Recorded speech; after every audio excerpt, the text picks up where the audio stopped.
Hugues à vous, ici Fouine, et on va pouvoir enfin terminer cette 4e journée de tournoi destination. On va pouvoir enfin parler de Irlande-Italie, qui s'est joué dans un stade complètement vide parce que le pays est confiné. Ouais, c'est triste.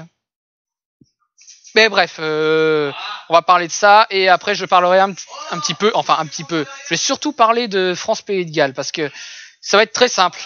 L'Irlande, ils ont écrasé l'Italie, ça on le sait, mais de toute façon, voilà, est-ce qu'on est surpris de ça, très franchement? L'Italie, c'est pas leur saison, ils n'y arrivent pas. Cette année, c'est dur, c'est très difficile. Mais alors là, voilà, c'est un rouleau compresseur, tout simplement.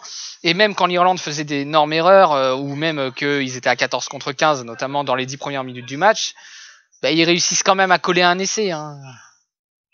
Il y avait 3-0 pour l'Italie. Au début, ouais, oui, évidemment, forcément, pour une pénalité, ils vont la prendre. Hein. Mais derrière, c'est que, voilà, ils étaient juste à l'échauffement. Et puis, une fois que ça y est, ils sont sortis de l'échauffement, ils sont tout écrasés. Hein. Bref, très difficile pour l'Italie cette année. Et l'Irlande, voilà, on peut presque dire que c'était un test match pour le prochain match face à l'équipe de France. C'était tout simplement un test match. Voilà. C'est triste à dire. Très franchement, c'est triste à dire pour l'Italie. On aimerait que une Italie qui soit plus surprenante, qui crée des petits exploits, mais là, on n'est même pas là. Donc peut-être l'année prochaine et encore, ça va être dur. Ou même avant, pendant la Coupe d'automne des Nations, parce que oui, il y a une nouvelle coupe qui arrive, qui est en gros un tournoi destination avec 2 guests et en version allégée. Voilà. Mais bon, ça, on aura le temps d'en parler après, bien plus tard.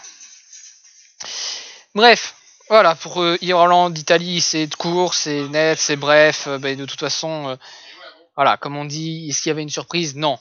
L'Irlande, comme prévu, est en première position à 14 points, suivi de l'Angleterre en 2e position et en 3e position la France à 13 points. Et la différence se joue au différentiel de points, ce qui est un petit peu dégueulasse quand on sait que l'équipe de France a réussi à battre l'équipe d'Angleterre. Mais bon, ça c'est un autre débat, c'est tout bonnement autre chose. Le classement, il est fait comme ça, on va pas chercher à changer les trucs. Hein. Bref, maintenant parlons de ce match France-Pays de Galles, qui avait vraiment un goût de revanche pour le Pays de Galles. Pays de Galles qui avait perdu chez eux, c'était une première depuis 10 ans, et du coup ils avaient vraiment à cœur de gagner à l'extérieur face à la France. Et pourtant, c'était bien parti pour eux, parce que quand on voit que dès les premières minutes, la France n'est pas dans le match, ils se prennent direct un essai, et que malgré un petit sursaut à la 10e minute, un petit essai quand même, bel essai quand même, faut bien le dire, de l'équipe de France aux environs de la 10e minute, très franchement, le Pays de Galles menait. Même si quand même par moment on voyait que l'équipe de France, il y avait quelque chose. Ils voulaient pousser, ils sont poussés, ils ont fait tout ce qu'ils pouvaient, mais à chaque fois, et c'est ça le problème de l'équipe de France, c'est qu'il y a beaucoup trop d'indiscipline et beaucoup trop d'erreurs. Trop de pénalités concédées, trop d'erreurs bêtes, voilà, tout simplement. Ça, ils auraient mérité, c'est triste à dire quand je vais le dire comme ça, mais ils auraient mérité de se prendre plus de points dans la figure. Plus de points, les points avec un T, pas les points avec un G. Voilà, faut pas exagérer non plus. Mais voilà, il y a ce petit quelque chose qui fait que l'équipe de France, voilà, l'équipe de France a son French flair. Voilà, ces petits moments, tu vois, de réveil, de sursaut de l'équipe de France, et qui enchaîne les points, parce que là, la 30e, 40e minute, incroyable, 2 essais coup sur coup. Cette équipe de France, voilà, On le sait que voilà, quand ils font pas d'erreur, quand ils font pas de faute, voilà ce que ça donne, tout simplement. C'est une équipe de France qui écrase son adversaire, qui montre qui sont là, qui montrent leur efficacité. C'est tout simplement ça.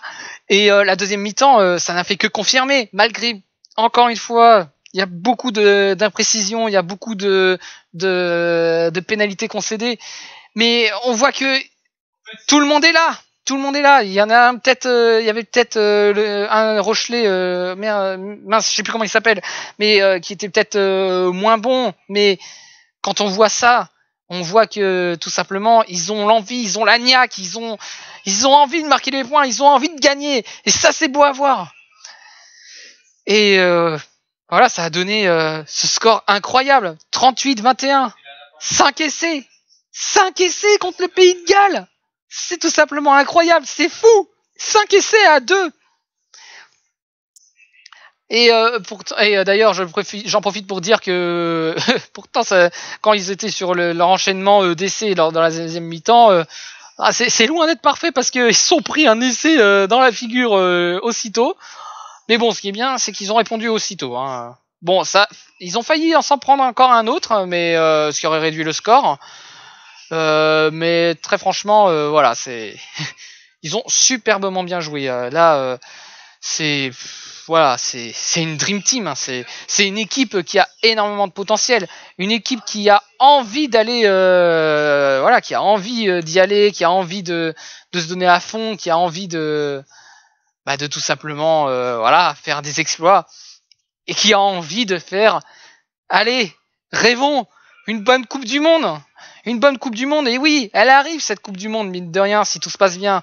2023, c'est en France, je le rappelle. Mais là, on a de très très beaux éléments. On a notamment Romain Ntamak.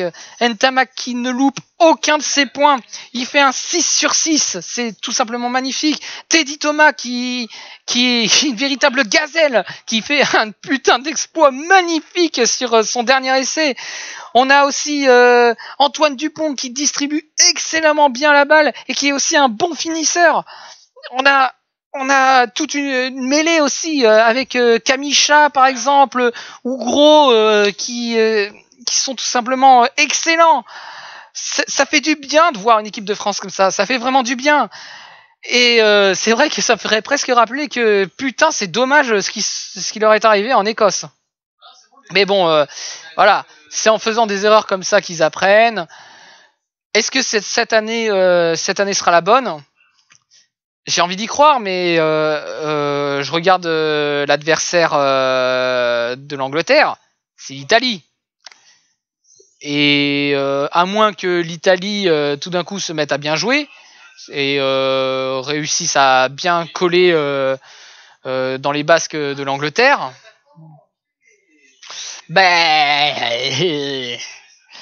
ça va être dur, hein. On va pas se le cacher, hein. Après, ça suppose aussi qu'il faut que l'on batte l'Irlande. C'est faisable, très franchement, c'est faisable. L'Irlande est un adversaire faisable.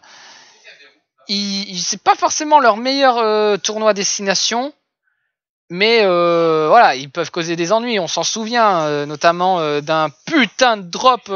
Alors, je sais plus si c'était l'année dernière ou il y a 2 ans. Un putain de drop à la dernière seconde qui permet aux Irlandais d'être devant. Voilà. Donc tout est absolument possible. Donc à voir, affaire à suivre.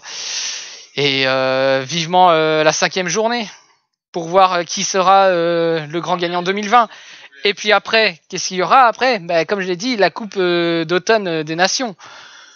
La Coupe d'automne des Nations, c'est un tournoi qui est organisé par les 6 nations. C'est pour ça qu'on aura les 6 nations, des 6 nations, plus 2 invités. Mais bon, est-ce que ce sera aussi important que le tournoi des 6 nations ? Bon, moi je dis, c'est surtout pour faire une sorte de trination peut-être, une certaine coupe. Voilà. Bon, c'est plus pour le prestige, je pense.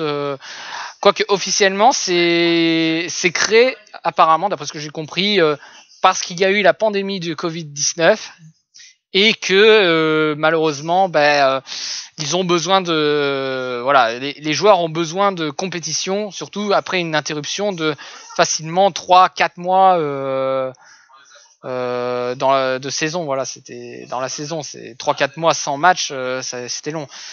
Et encore quand on voit quand je regarde les matchs avec l'Irlande, on n'a pas l'impression que ça leur ait tant manqué que ça. Bon, certes, il y a les clubs, les clubs ça a repris, mais voilà, on voit que le niveau, même s'il a peut-être un peu diminué dans l'ensemble, voilà, tout le monde est entre guillemets sur un pied d'égalité. Bref, voilà, affaire à suivre tout ça. Et c'est sur ça qu'on va se quitter, hein, du coup. Alors, est-ce que vous pensez très franchement que la France est capable de gagner ce tournoi à destination? Il y a un petit espoir. Moi, je pense plutôt que ce sera l'Angleterre, et j'espère me tromper. Et quand d'ailleurs, j'ai oublié de parler. Attendez, avant qu'on se quitte. On va parler très brièvement de ce que je pense du futur match qu'aura le Pays de Galles, qui sera face à l'Écosse. Moi, j'ai plutôt envie de croire que ça va être le Pays de Galles qui va gagner. Voilà. L'Écosse, ils ont eu leur exploit face aux Bleus, mais c'est vrai que l'Écosse n'est pas forcément très forte. Enfin, c'est surtout qu'il y a quelques joueurs qui sont moins bons, qui causent pas mal de problèmes. Mais bon, on va espérer. Voilà. Moi, de toute façon, ce que j'attends, c'est du spectacle, et je pense qu'on en aura. Voilà. Bon, cette fois c'est bon, la vérité vraie là. Cette fois, je m'en vais. C'est sur ça qu'on va se laisser. Et si vous voulez commenter, liker, partager, vous pouvez le faire. Et si vous voulez vous abonner pour ne pas rater le prochain débrief du tournoi Destination, qui est pour la 5e journée. 5e journée que je verrai certainement différée pour diverses raisons. Mais du coup, voilà, tout simplement. Voilà. Bon, sur ce, je vous dis ciao.